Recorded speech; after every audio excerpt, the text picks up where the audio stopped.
بسم اللہ الرحمن الرحیم۔ اشرف اپنی کلاس کا نالائق ترین اسٹوڈنٹ تھا جس کا سب لوگ مذاق اڑاتے تھے۔ طالب علم اور ٹیچر دونوں اس کو خوب ذلیل کرتے تھے مگر وہ ہمیشہ خاموش رہتا تھا۔ میٹرک میں جب اشرف نے کلاس میں سب سے آخری پوزیشن حاصل کی تب اسکول کے پرنسپل نے اشرف کے باپ کو بلایا اور کہا کہ آپ کا بیٹا بہت کم ذہین ہے اور ہمارے ادارے کے لیے شرمندگی کا باعث ہے، لہٰذا ہم اپنے ادارے میں سے آپ کے بیٹے کا نام خارج کر رہے ہیں۔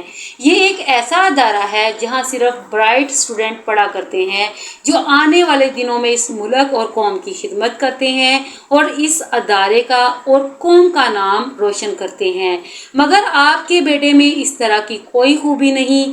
یہ سن کر اشرف کی آنکھوں میں آنسو جاری ہو گئے اور وہ اپنے باپ کے ساتھ اس ادارے سے واپس جانے لگا۔ جاتے ہوئے اس نے پرنسپل سے کہا کہ ایک دن وہ ضرور آئے گا جب آپ مجھ سے ملنے کے لیے ترسیں گے، مگر شاید میرے پاس وقت نہیں ہوگا۔ یہ سن کر پرنسپل مسکرایا اور اشرف پر طنز کرتے ہوئے کہا کہ جاؤ شہر کی گندی نالیاں صاف کرو، جو کہ تمہارا حقیقی کام ہے، تمہارے بس میں نہیں کہ اس ادارے میں تعلیم حاصل کر سکو۔ اشرف نے پرنسپل کی اس بات کو سنجیدہ ہی لے لیا اور اسکول سے خارج ہونے کے بعد سب سے پہلے شہر کی سب سے بڑی گندی نالی صاف کی اور پھر اس کے بعد اشرف ضلع نواب شاہ کے ایک گاؤں میں پیدا ہوا۔ ابتدائی تعلیم وہ اپنے گاؤں کے ایک پرائمری اسکول سے ہی حاصل کر رہا تھا۔ پڑھائی میں وہ چونکہ کافی بہتر تھا لہٰذا اس کے باپ نے اس کی پڑھائی پر پوری توجہ دی۔ اس کا باپ جس کا نام غلام رسول تھا ڈاکیہ تھا۔ نواب شاہ ڈاک خانے سے مختلف لوگوں کے خطوط اور کاغذات مختلف علاقوں میں پہنچاتا تھا۔ غلام رسول کی نسلیں پچھلے کئی عرصے سے ایک وڈیرے کی غلامی کر رہی تھیں، حتیٰ کہ اس وڈیرے کے کہنے پر غلام رسول نے اپنی جاب چھوڑ دی اور اس کی حویلی میں کام کرنے لگا۔ غلام رسول کی یہ خواہش تھی کہ کسی طرح اس کا بیٹا پڑھ لکھ جائے اور نسل در نسل یہ غلامی جو ان کے خاندان میں چلی آ رہی ہے، ان کے بیٹے کو وڈیروں کی غلامی سے نجات مل جائے۔ اشرف ابھی 5ویں جماعت میں تھا جب گاؤں میں یہ بات مشہور ہوئی۔ یہ بات استاد صاحب نے ہی سب کو بتائی تھی کہ اشرف بہت ذہین لڑکا ہے اور یہ بہت آگے جائے گا۔ غلام رسول تو بیٹے کی اس صلاحیت سے کافی متاثر ہوا اور دل ہی دل میں بہت خوش ہوا، لیکن گاؤں کا وڈیرا جو کسی صورت یہ بات برداشت نہیں کر سکتا تھا کہ گاؤں کے غریبوں کی اولاد پڑھ لکھ جائے۔ ایک دن اس وڈیرے نے غلام رسول کو اپنی حویلی میں بلایا اور اس سے کہا اشرف کافی بڑا ہو چکا ہے، اس کو بھی اپنے ساتھ کام پر لایا کرو تاکہ شروع سے ہی وہ کام سیکھ سکے۔ یہی عمر ہے سیکھنے کی، لہٰذا کل سے اسے اپنے ساتھ حویلی میں لایا کرو۔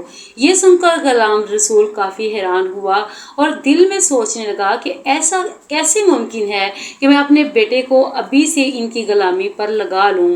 اس نے وڈیرے سے کہا ٹھیک ہے، کل سے میرا بیٹا بھی میرے ساتھ آئے گا۔ پھر وہ بار بار اس سے پوچھتا کہ آج تمہارا بیٹا کیوں نہیں آیا۔ کچھ دن تو غلام رسول ہیلے بہانے کرتا رہا کہ اس کی طبیعت ٹھیک نہیں، وہ ابھی چھوٹا ہے، میں اسے اس بات کے لیے قائل کر رہا ہوں کہ میرے ساتھ آیا کرو، لیکن وہ نہیں آ رہا، ابھی بچہ ہے۔ اس طرح کی وہ باتیں کر رہا تھا مگر وڈیرا کسی صورت یہ بات برداشت نہیں کر پایا۔ اس نے کہا کوئی بات نہیں، میرے آدمی خود تمہارے بچے کو یہاں لے آئیں گے۔ شروع میں وہ تھوڑا خوف محسوس کرے گا لیکن پھر آہستہ آہستہ عادی ہو جائے گا۔ تمہیں پریشان ہونے کی بالکل ضرورت نہیں۔ یہ سن کر غلام رسول دل ہی دل میں بہت پریشان ہونے لگا اور دل میں یہی سوچنے لگا کہ اس غلامی کا چال کب ٹوٹے گا، کب ہم اس سے آزاد ہوں گے، یہ تو ہمیں جینے بھی نہیں دیتے۔ خیر وہ اس وڈیرے کی منت سماجت کرتا رہا کہ ابھی بچہ ہے، میں آپ سے وعدہ کرتا ہوں جیسے ہی تھوڑا بڑا ہوگا تو میں اسے اپنے ساتھ لے آؤں گا، مگر اس نے غلام رسول کی ایک بات ہی نہ سنی۔ غلام رسول چونکہ کچھ پڑھا لکھا تھا لہٰذا وہ وڈیرے کی منشی گری کرتا تھا، زمینوں کا حساب کتاب اور اسی طرح اخراجات وغیرہ وہ وڈیرے